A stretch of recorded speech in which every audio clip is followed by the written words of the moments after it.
Hello, everybody. I'm Ed Robinson, and welcome to another exciting edition of At the Rim. This is the program that gets you caught up on anything and everything happening around the NBA. Coming up on this edition of the program, we'll give you the latest league leaders and the standings in the association, and also we'll give you the schedule for the most important upcoming games in the NBA. So stay tuned. It's going to be a fun show.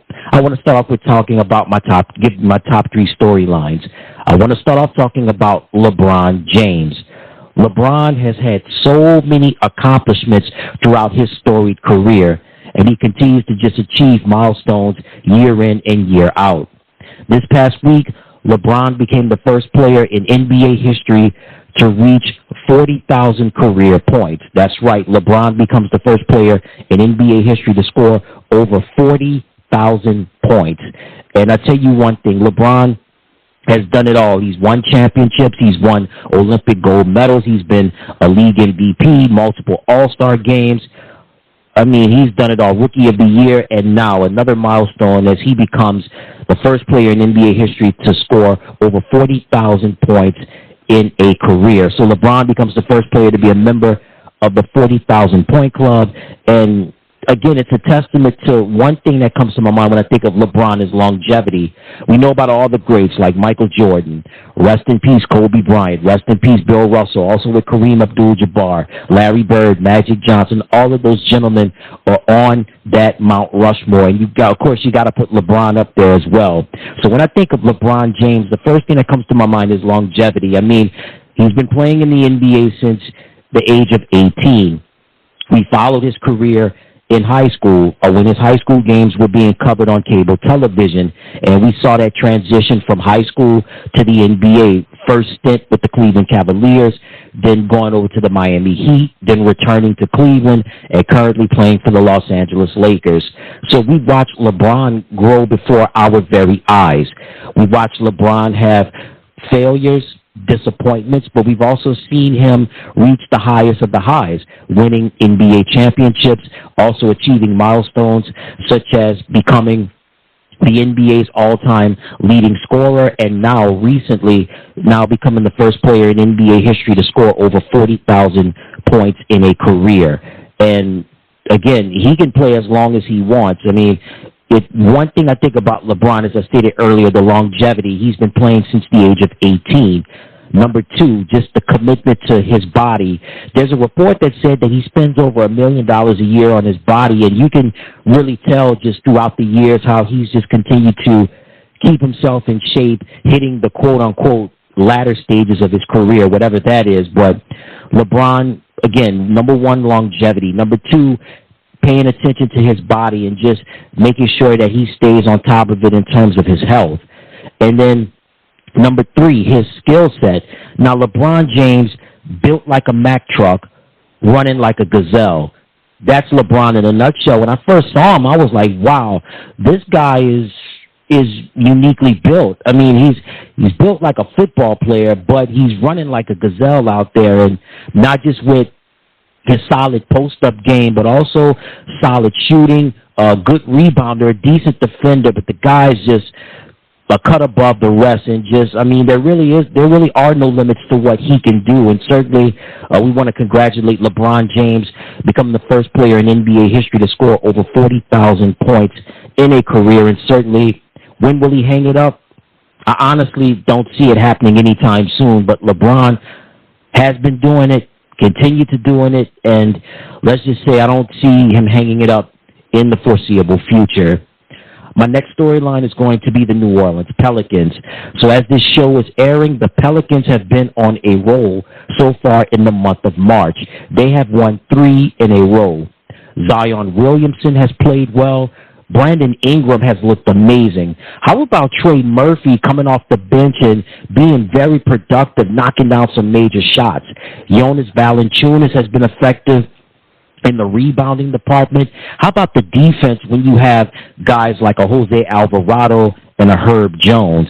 Also, too, you can't forget about the likes of a Najee Marshall. Najee Marshall's played very well as of late. C.J. McCollum's looked really good. And as I stated earlier, the defenders with Jose Alvarado and Herb Jones, they have played well.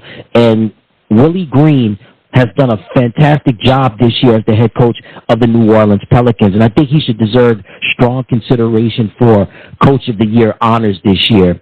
The Pelicans have been very quiet. The Pelicans have snuck up very quietly in the standings so far as we wind down the regular season and try to make that push for the postseason and the play-in tournament.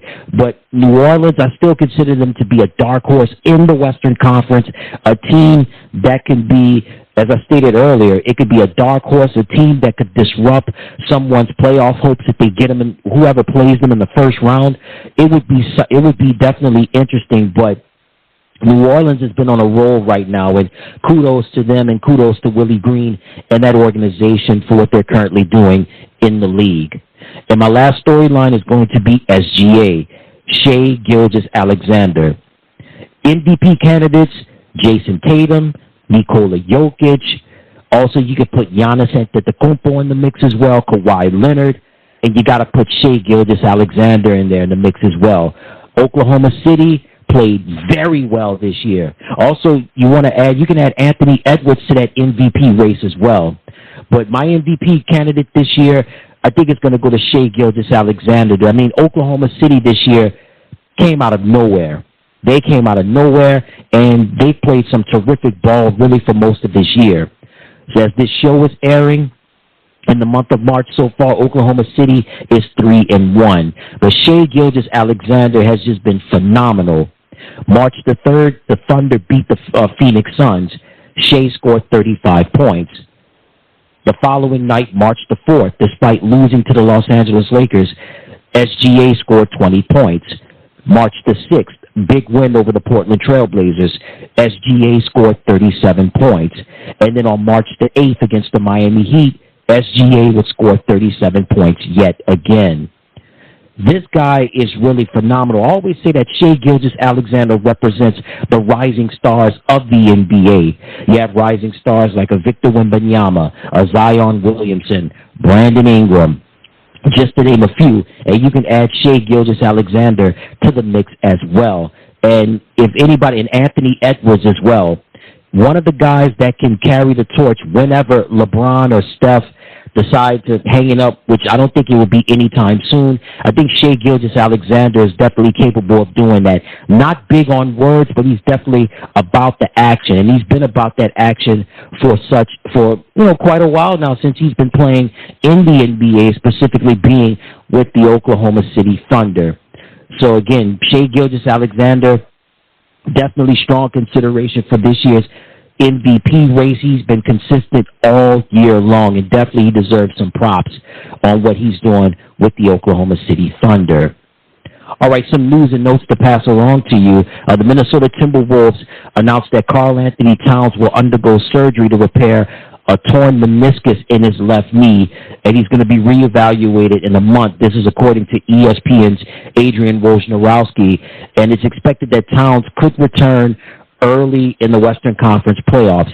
That's a big loss because Minnesota, I mentioned about Oklahoma City having a great season, but Minnesota's had a phenomenal year this year with Anthony Edwards, Rudy Gobert, and then, of course, Karl-Anthony Towns. And when you lose somebody like Towns, that's very tough. And I know Naz Reid has carried the load for them, but, man, you lose Cat like that is very tough. But if there's some good news to this, the good news is that they expect him to return early in the Western Conference playoffs, but a tough blow for the Minnesota Timberwolves. Again, Karl-Anthony Towns will have surgery to repair a torn meniscus in his left knee, and they'll reevaluate him in about a month. So hopefully Anthony Edwards and company can hold down the fort until Cat can come back for the early part of the playoff run. Also continuing with injuries, LeBron James had some soreness in his ankle. He suffered it in the loss to the Sacramento Kings this past week. And, if you know about LeBron, I mentioned him earlier, his commitment not just to his health, but physical fitness and the amount of money he spends on his body. Again, LeBron having soreness in his left ankle. It's going to be a day-to-day situation with him. Listen, he's been there, done that, and continues to do that. So whatever he comes back, we know when LeBron will be back. He knows his body. He knows the situation. We know that LeBron has had issues with his ankles for really much of his career, but If anybody knows about being a champion and just having that intensity, that's LeBron James. So again, it's going to be a day-to-day situation with LeBron in terms of the severe soreness in his left ankle. And let's stay with ankles for a moment. Steph Curry, this past Thursday, he rolled his ankle in the loss to the Chicago Bulls in a close game. And I talked about LeBron, well, you got to talk about Steph as well, right? Steph Curry, again, they're going to monitor him. It's going to be a day-to-day situation with him. Ankles real sore.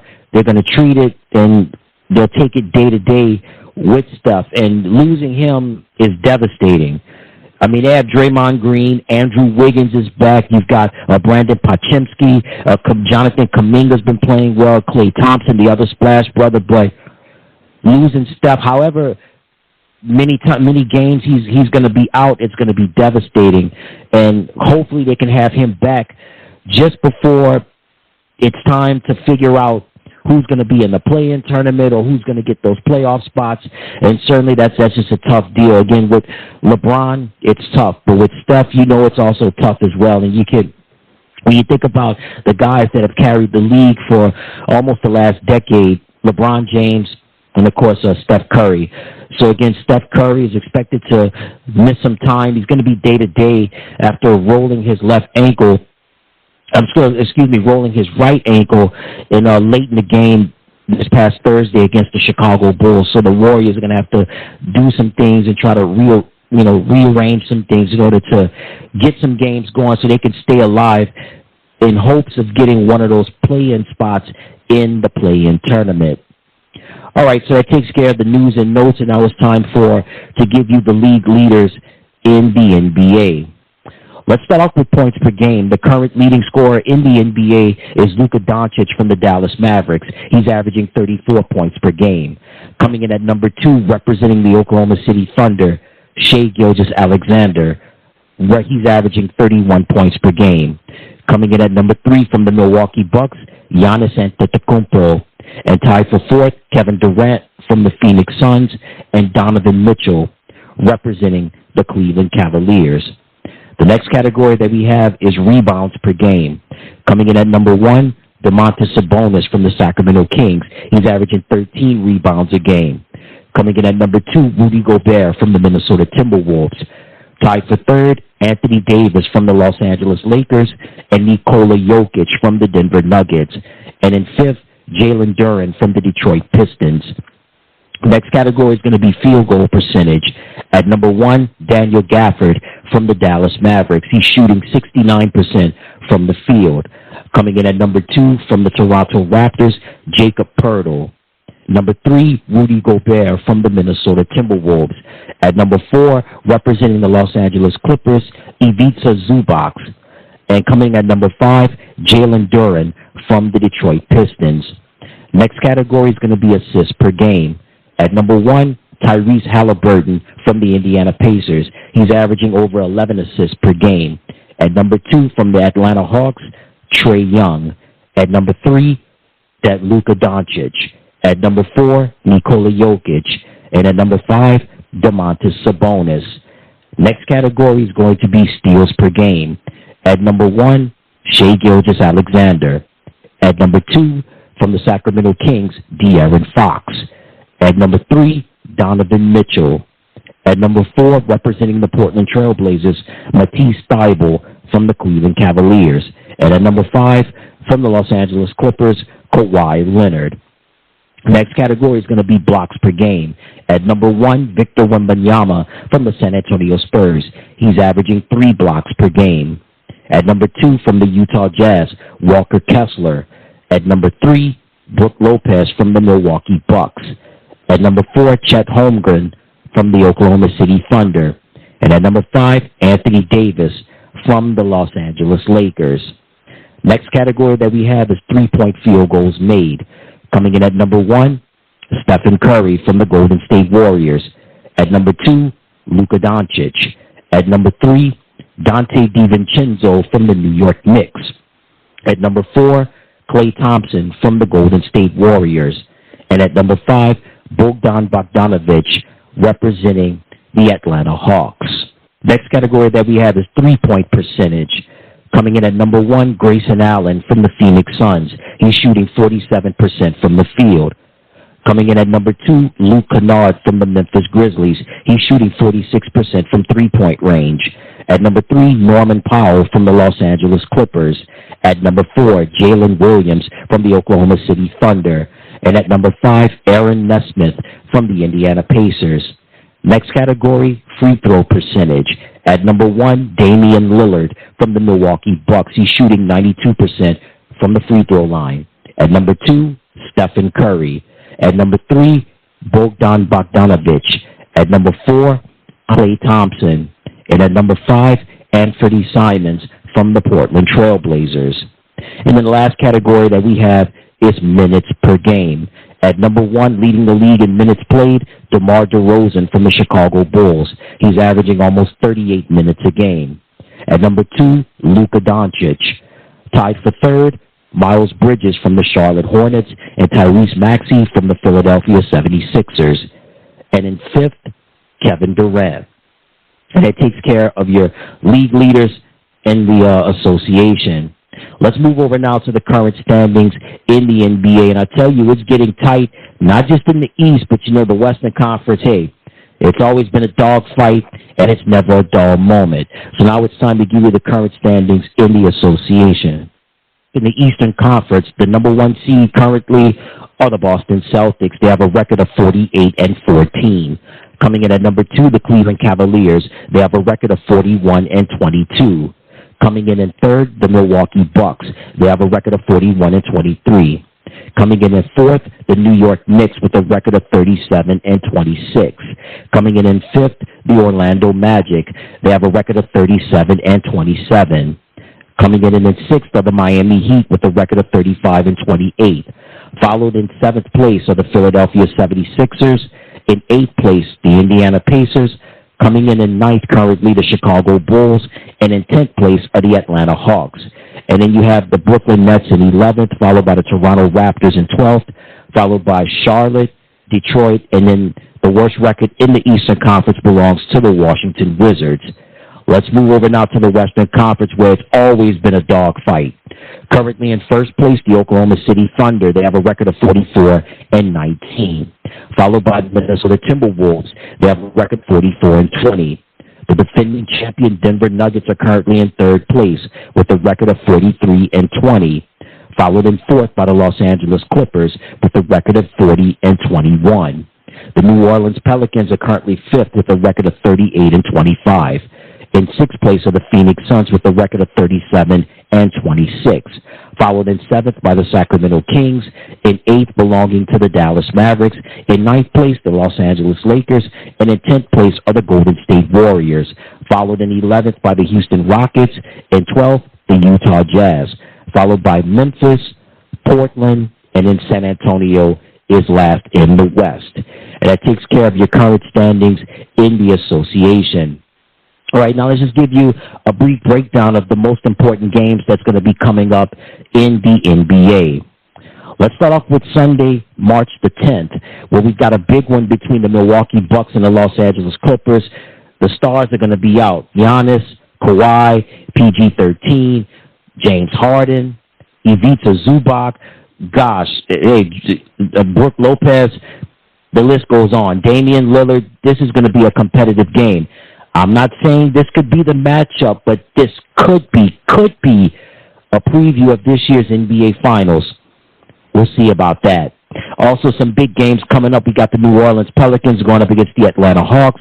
Also, we got the Brooklyn Nets going up against the Cleveland Cavaliers, and we got the Minnesota Timberwolves going up against the Los Angeles Lakers, and, of course, a great one with the Philadelphia 76ers going up against the New York Knicks. And then on Monday, March the 11th, we got a good one between the Phoenix Suns and the Cleveland Cavaliers, followed by the Dallas Mavericks and the Chicago Bulls. And then we've got the Toronto Raptors going up against the Denver Nuggets. Tuesday, March the 12th, big game between Philly and New York. Also, we've got a good one between Boston and Utah, followed by the Timberwolves and the Clippers, and then the Bucks and the Kings. And then on Wednesday, March the 13th, got a rematch of last year's NBA Finals between the Denver Nuggets and the Miami Heat. Very close game when they played last week. Will this be a repeat of what happened in Denver, or will Miami get revenge in this game?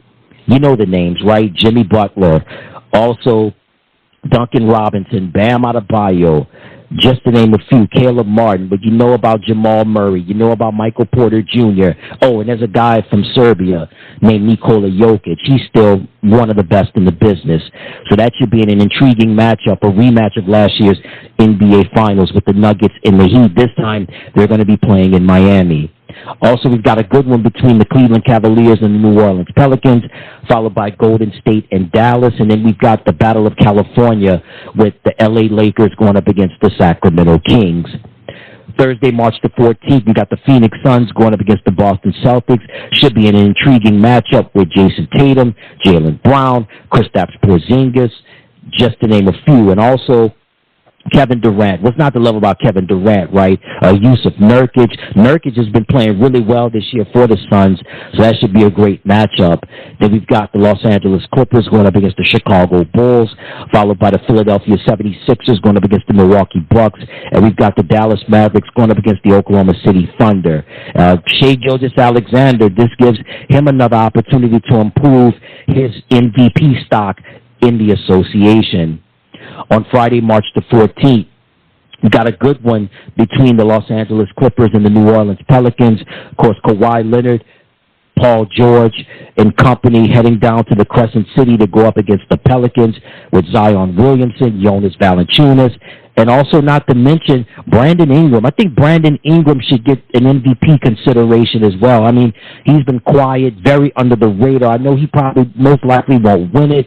The award could go to SGA or maybe Jason Tatum or Nikola Jokic, but I think Ingram should get a strong MVP consideration as well. And then we've got a good one between the Atlanta Hawks and the Utah Jazz.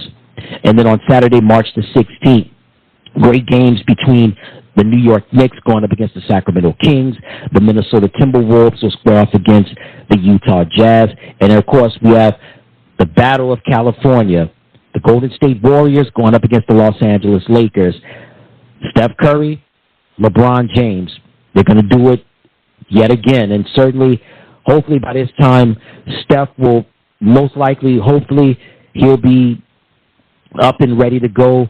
And his ankle will be better. Same thing for LeBron. It's always a pleasure to have watched these two players play over the years. Hopefully, we'll get treated once again to a very intriguing game between the Golden State Warriors and the Los Angeles Lakers, and specifically continue to see another chapter in the rivalry between Stephen Curry and LeBron James. And that takes care of the most important upcoming games for the week in the association. And before we get on out of here, I wanted to just fail to mention something in the news and notes section. New York Knicks point guard Jalen Brunson last weekend suffered a devastating knee injury against the Cleveland Cavaliers in the first quarter. Well, turns out the injury was a knee contusion, and Brunson is going to be day-to-day, so they'll monitor him, and looks like he's on the mend, and he could play any day now. But again, his status is currently day-to-day for New York Knicks point guard Jalen Brunson. The last weekend, he suffered a knee injury in the game against the Cleveland Cavaliers, and he was diagnosed with a knee contusion. And that takes care of that on this exciting edition of At the Rim, and I hope you've enjoyed it. And until next time, everybody, I'm Ed Robinson. As always, remember, so long, and you take care. Hey, everybody. Thank you so much for tuning into the channel. Remember to click like, share, and subscribe, and thank you for watching.